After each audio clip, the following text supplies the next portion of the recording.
It is Taco Tuesday, a day I used to love because it meant actual tacos.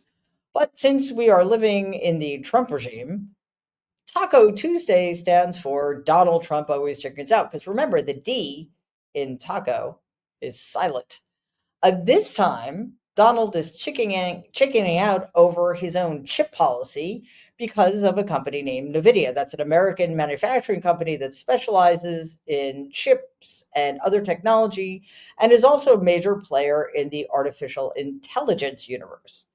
Donald just reversed course on his own chip policy, clearing the way for Nvidia to resume selling its advanced H20 chips to, that's right, China. And that's after Donald himself blocked those exports back in April, a move that reportedly cost Nvidia $5.5 billion in potential sales.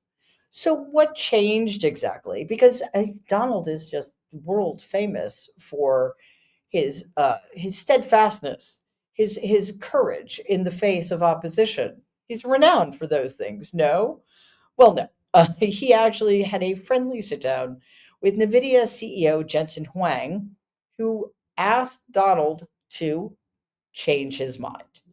And of course, Donald caved because, well, a billionaire CEO asked him to.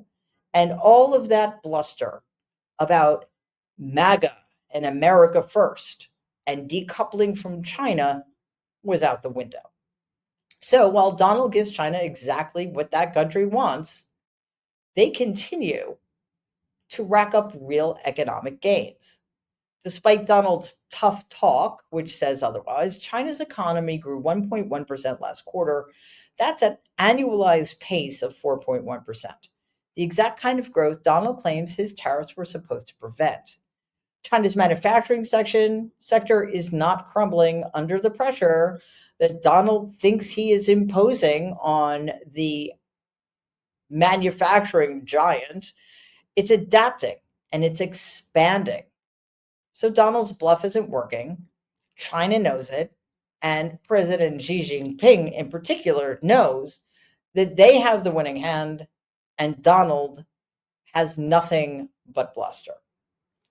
While Donald misleads the public and wrecks our economy, we are tracking the numbers and calling out his lies.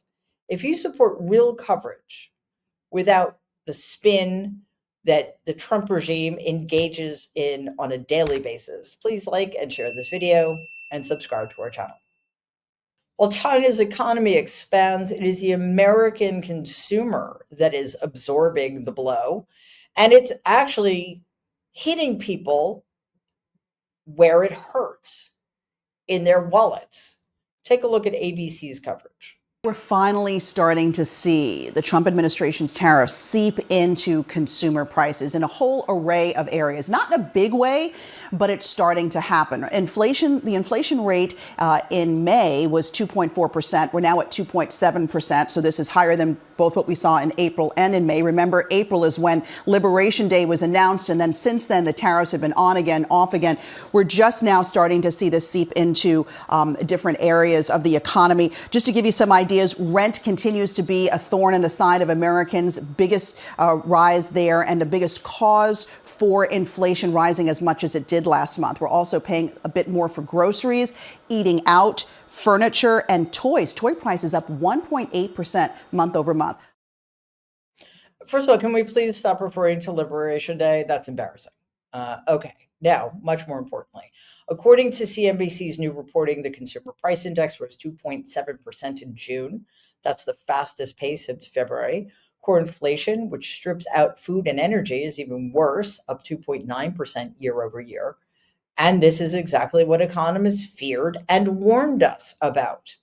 Fed Chair Jerome Powell has long warned that they expect to see the cost of these tariffs show up in the form of rising inflation. The Fed has been waiting to cut rates, but it can't. Eric Winograd, chief economist at the asset management firm AllianceBernstein, told CNBC, quote, "You are starting to see scattered bits of the tariff inflation regime filter in. Were it not for the tariff uncertainty, this Fed already would be cutting rates. The question is whether there is more to come, and the Fed clearly thinks there is, along with most economists, unquote. This increase is a bad sign for Donald. So much so that not even Fox can keep it from their headlines reporting this morning, quote, prices get even higher for Americans, pushing the Fed's target goal further away, unquote. Now, remember, Donald is desperate for the Fed to lower interest rates. He has been attacking Jerome Powell, calling him a stupid idiot and saying he doesn't know what he's talking about because we so desperately need rates cut, which is the Fed's responsibility. But the Fed cannot cut rates in the current economic climate that Donald Trump is responsible for having created. All he needs to do is stop the insanity with tariffs and get America back on a steady course, and he can have the lower rates he's so desperate for. But no, he keeps making things worse. I don't know if you've been noticing, but chances are your grocery bill has been creeping up because it isn't just inflation, it is those aforementioned tariffs. According to Time, the Trump regime just hit Mexican tomato imports with a 17% tariff, a move that impacts 70% of the tomatoes sold in U.S. grocery stores. Michigan State economist David Ortega explains that while the per pound increase might look small, this is happening at a time when families are already stretched, especially low income households. And that's just the beginning.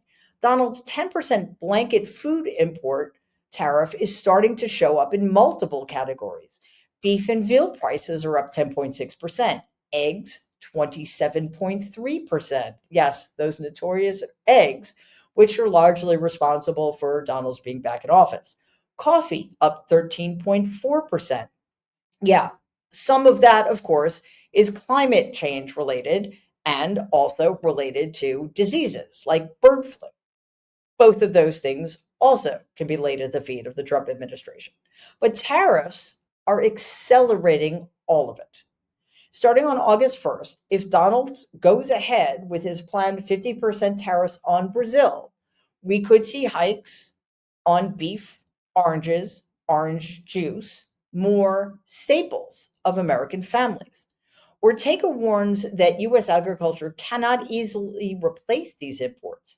For example, Florida's orange crop has been devastated by something called citrus greening and increasingly severe hurricanes. Donald's America First policies are making groceries more expensive and less available.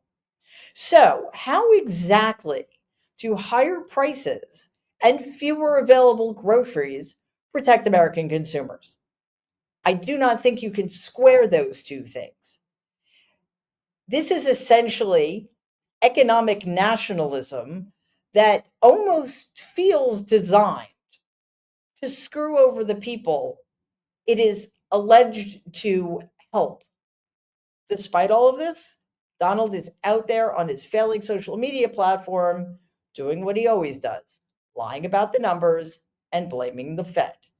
He called inflation very low and demanded the Fed cut rates by 3 full points, which, and Jerome Powell knows this, would be economic malpractice, according to basically every economist on the planet who is willing to be honest about what's actually going on. Of course, Donald is not alone in spinning this to make him look less bad. On News Nation, Representative Greg Murphy, obviously a Republican, admitted the tariffs are hurting his district, but he told his constituents they just need to take the tough medicine. Take a look at this. You and I have spoken before about businesses and different sectors that have been impacted by the threat of tariffs, having to reset essentially how they do business. What are you hearing from those in your district about how they're dealing with all of this, small and mid-sized businesses? Yeah, I'm not going to say that it's not been hard for some because I've met with several. I've gone in their shops, sat down with their, with their clerks or with their owners and small businesses and sat with them and talked with them. I'm not going to say it's been easy. The sad thing is, or the challenging thing is, you have to look at it macroeconomically. You have to look at where we are hurdling with our debt and with our trade deficit. We have to do something. We have gotten drunk essentially on low cheap price goods from foreign countries, many of whom have been taking advantage of our lenient import and export policies that we've done in the past. We have to do this. This is parenting in a way that we have to take some really tough medicine. Parenting? Seriously? Like, how infantilizing could these people possibly be? And by the way, this is just another instance of Republicans softening the ground to acclimate people to completely avoidable horrors.